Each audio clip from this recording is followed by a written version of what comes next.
A cadeira enterrada ali, fora do estádio, resume o que aconteceu com um dos maiores descobridores de talentos do nosso estado.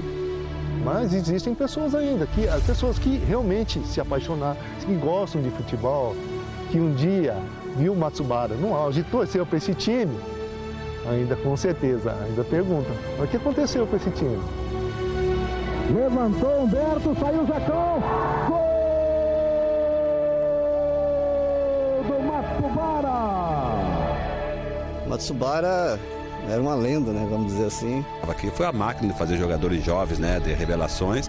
A Sociedade Esportiva Matsubara acabou em 2012, mas segue muito viva na memória de quem viu, fundou ou vestiu a camisa verde forte do norte paranaense. O principal objetivo era a formação de atletas, mas ele nunca descuidou da formação do cidadão, né?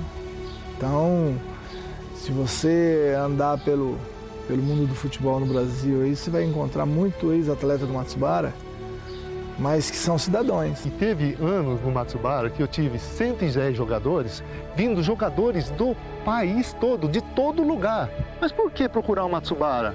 Em todo lugar tem time de futebol. Não é porque vocês falavam para mim assim, jogadores falavam que se eu conseguir ficar assim no Matsubara, eu fico em qualquer lugar. Fundado em 18 de dezembro de 1974, o clube começou como um hobby dos irmãos Suel, Teru e Takeu.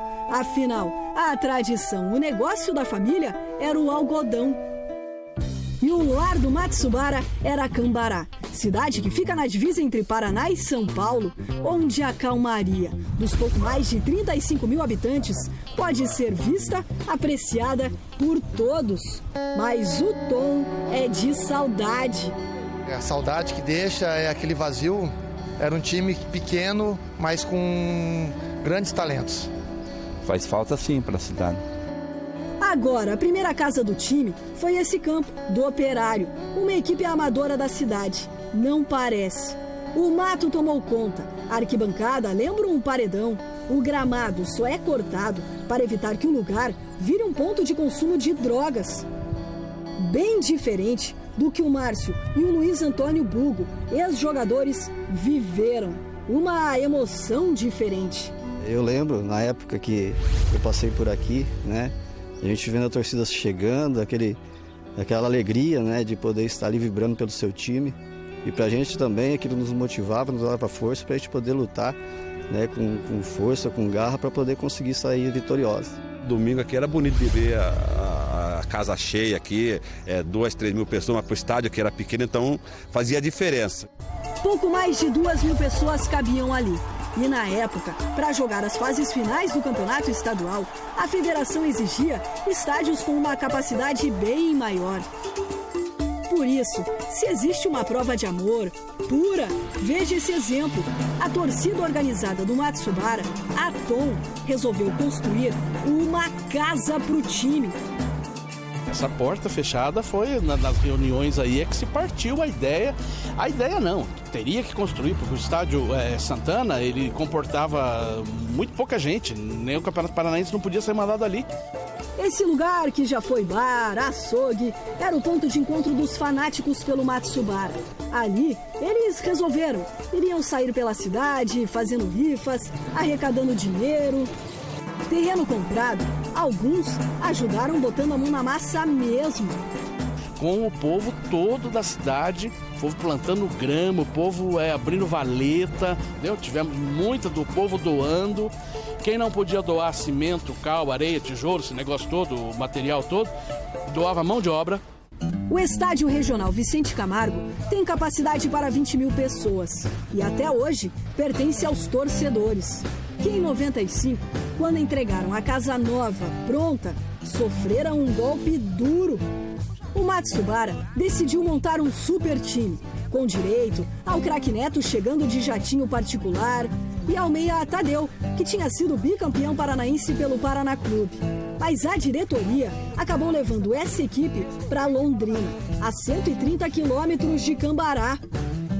Foram 2 anos jogando em Londrina. Neto dispara no ataque, é derrubado na área, pênalti. ele mesmo bate e fecha o placar. Final, Matsubara, líder do campeonato 3, Rio Branco 0. Só que nem a presença do craque Neto fez a torcida pegar a estrada para ver o time. A torcida do Matsubara ficou muito chateada, falou, olha, agora vocês formaram um time, né, competitivo, bom, e vocês vão embora e vai deixar a gente aqui, com certeza, a região de Cambará toda iria em Cambará para assistir os jogos lá. O nome ainda está ali, mas é apenas uma lembrança de quem um dia já viu festas como essa. Célio, bateu Célio, o Zecão pegou, soltou, é gol! Gol do Matsubara, Célio! Dominava as categorias de base, 7 vezes seguidas campeão juvenil. Entre as melhores campanhas no profissional, um 3º lugar em 95 e um 4º na Série C de 92. Que o Matsubara era um trampolim pra gente. A gente tinha que ter muita força para dar um salto muito grande, para se transformar, acima de tudo, num cidadão, mas também num atleta de alto nível. E saiu tremendos atletas de alto nível, que hoje ainda estão envolvidos no futebol. Mas a principal marca do Matsubara, a propaganda era essa: um time revelador de talentos, revelar e vender. E todos sabiam disso. Reconhece esse garoto? Nilmar. Ele nasceu em Bandeirantes, mas foi reprovado nos testes pelo União Bandeirante. Resolveu então apostar na fama do japonês do norte e de lá foi para o Internacional, Vidia Real da Espanha, Lyon da França, Seleção Brasileira. Eu era um jogador franzino, mas era muito corredor, e ele era habilidoso, tá? E eu falei assim, não, e esse menino, a gente faz um trabalho nele para fortalecer, mas o futebol vai continuar. Era só o torcedor dar uma olhadinha para trás que aqui estava o centro de treinamento do clube. Um dos primeiros CTs do Brasil, com uma estrutura de dar inveja às equipes da capital. Mas hoje, o cenário é de abandono. Na entrada já não existe mais portão, portaria. Mas é lá dentro que a situação é mais triste. 120 atletas moravam em alojamentos como esse. Hoje, a gente pode ver depredação, invasão. Claro que ainda existem nomes nas paredes da época que o Matsubara ainda existia. Uma frase nos chamou a atenção: tudo posso naquele que me fortalece. Assinado José Wellington, lateral direito do Matsubara. Onde há 7 anos, a esperança de uma vida melhor, de uma carreira no futebol, era embalada por música.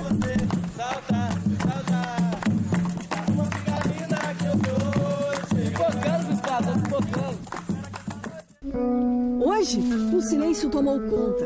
É assustador. O refeitório, a lavanderia, os documentos, tudo foi deixado para trás.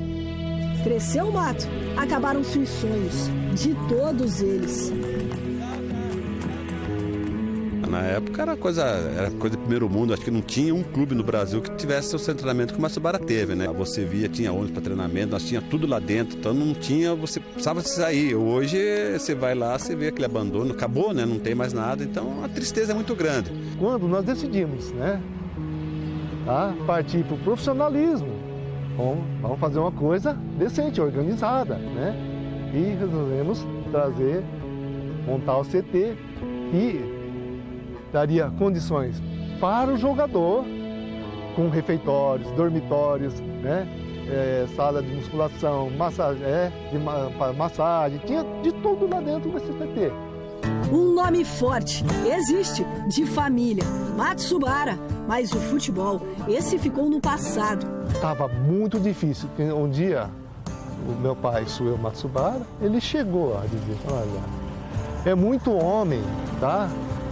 E não está compensando financeiramente, porque está difícil para revelar jogador e depois vender o jogador, não assim, para fora do país. Está difícil, em todo lugar. Então ele resolveu fechar as portas e deixar que não estava tendo mais incentivo para isso. O Matsubara teve a época dele, parou. E não vai ter continuidade, porque não tem condições de voltar ao que era, porque aquela época passou. Se trata, assim, de um nome da família. E o nome da família, a gente não pode emprestar nem vender. A última participação na primeira divisão do estadual foi em 1999. Um último lugar. Na despedida, derrota em casa de 3-1 para o Atlético. Quem vai fazer companhia ao Irati na segunda divisão é o Matsubara. E ontem se despediu com uma derrota para o Atlético. Mas desde 2012, quando disputou a terceira divisão do Campeonato Paranaense, a Sociedade Esportiva Matsubara não existe mais. Foi enterrada para viver na memória.